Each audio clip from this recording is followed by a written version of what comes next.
All right, my friends, how are you today? Aaron here, bringing you daily horoscope for Thursday, the 24th of December, 2020, Christmas Eve for those who follow the Christian traditions. Happy Christmas Eve, everybody. All right, let's get into it. We've got the moon moving through the later degrees of Aries, leaving the conjunction to Mars. Okay, Mars still within a conjunction of Pluto and something else I didn't talk about yesterday, which is a conjunction to Eris. Okay, it's only 1 degree away. Look at this. All right, we're going to talk about that here. Let's talk about that right now. Okay, so Pluto square Eris, Mars conjunct Eris. Okay. We're going to feel this energy from Eris and Pluto here continuing, ending this year, beginning next year, through a good chunk of next year. Okay. This Mars square Pluto still very, very powerful, very strong today in Mars conjunct Eris. Okay. So what that has, part of what this deals with, like we talked about yesterday for Wednesday's horoscope, piggybacking off of that and how we manage ourselves in a professional sense. Okay, Eris is how we deal with information that's been given to us. Okay, so if we have the boss, if we have the manager, if we have the person of authority that's giving us instructions, directions, okay, this would be the Capricorn energy telling the individual, okay, the Aries energy, this is what I need from you, this is what I need you to do right now as a subordinate, okay, this is job-based or whatever this may be, and it's how we're dealing with that information given to us, how we're dealing with any information. It doesn't even have to be with, this could be your partner, having an innocent conversation with a friend, be it whatever sex, and there be jealousy. Okay, that jealousy, this is part of Mars conjunct Eris. Okay, so this can come out in many, many different ways. Okay, and we have the Sun, we have Mercury, we've got Pluto, up in Capricorn, reminding us to be at a position of power and a position of authority, remembering our own strength, and remembering to logically look at the emotions before allowing the emotions to, it's like controlling the hose or allowing the hose to just go everywhere. You know what I mean? So Mars in Aries, this is this kind of, fiery energy that's just me and I'm going to do my thing. And the Capricorn energy is saying have restraint, okay? Don't just allow that hose to spray all over everything, because most of the time it's a projection, okay? We're projecting our inner fear, we're projecting our inner jealousy, our own inner demons, we're projecting onto somebody else. And by just spraying that emotional hose everywhere, it can be quite destructive, you know what I mean? But when we control it, then we can water the begonias or water the azaleas or whatever, whatever needs to be watered, we can direct the flow accordingly. Okay. So this is saying pay attention right now during this time to how we're responding to other individuals and how we're responding to situations. Are we letting our emotions flare up and get the better of us? Are we letting our aggression jump ahead and get the better of us? Okay. So thankfully, the moon is going to move out of Aries and move into stable, grounded Taurus today. Okay, so if that is happening, if emotions are, which is funny because it's not a water sign, but at the same time, this deals with a lot of emotions, again, in that aggravation or a hyper extended amount of ferocity in energy, and whatever kind of energy it may be, whether it's emotional energy or physical energy, or we want to get it out, you know what I mean?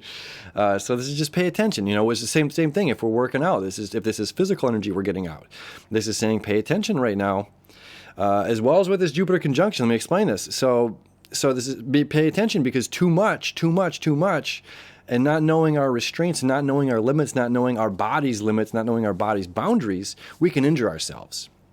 Okay, and the same goes with the Saturn-Jupiter conjunction. Something I actually didn't talk about is when we push ourselves to the max, Jupiter's expansion, and these two are still in conjunction with one another. They're just a few space minutes off. So Jupiter wants to expand, and Saturn says this is the limit.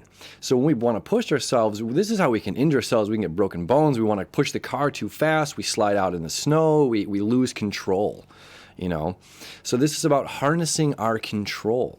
Okay. When do we surrender control? When do we maintain control?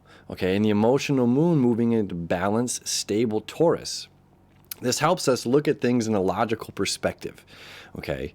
So whatever emotions, whatever energy we were feeling on Wednesday into Thursday, I mean, honestly, from Monday, from the solstice energy, you know, it was a big deal. And this Saturn-Jupiter conjunction, people are feeling that in a wild, wild way.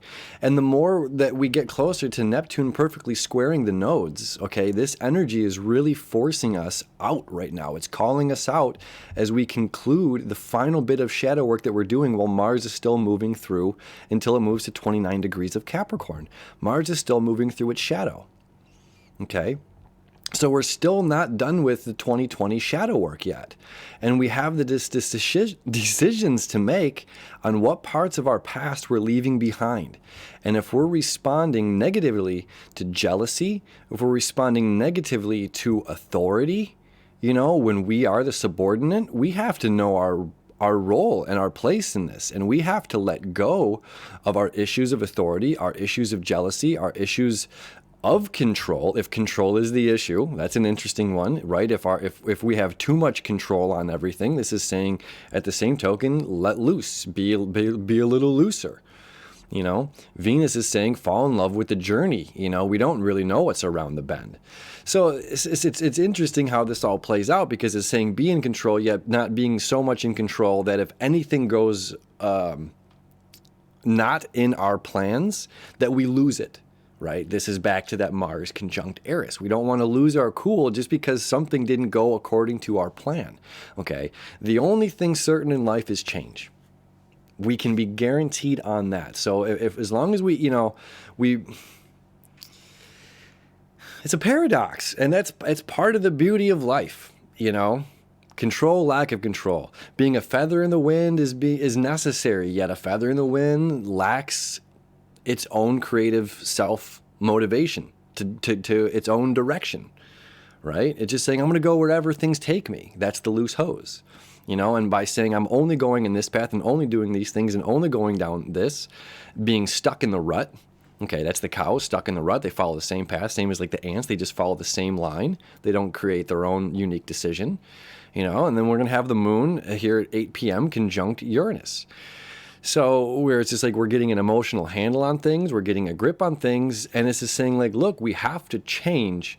If we are getting struck with jealousy, if we're getting struck with the power of authority over us, if we're getting in any of these things, if we're getting struck with too much control, or if we're getting struck with too little control over our own lives, being too much of the feather in the wind, you know, when the moon meets up with Uranus by 8 p.m., it's saying, look, it's time to recognize and bring awareness, the great awakener, great emotional awakener, you know, and do something about it. And the ruling planet, or the you know, what's associated with Uranus is Aquarius, of course, and Saturn and Jupiter just entered this. Okay, so they're saying, get a grip. Your future depends on it. Your public image depends on it. Your community depends on what you're doing and how well you can keep it together. I don't know. This is just cool energy. We got some really cool energy, like closing off of 2020. And I'm very, very excited for all of us. So my friends, have a beautiful Thursday. I love you. I wish you enough, and we'll see you tomorrow.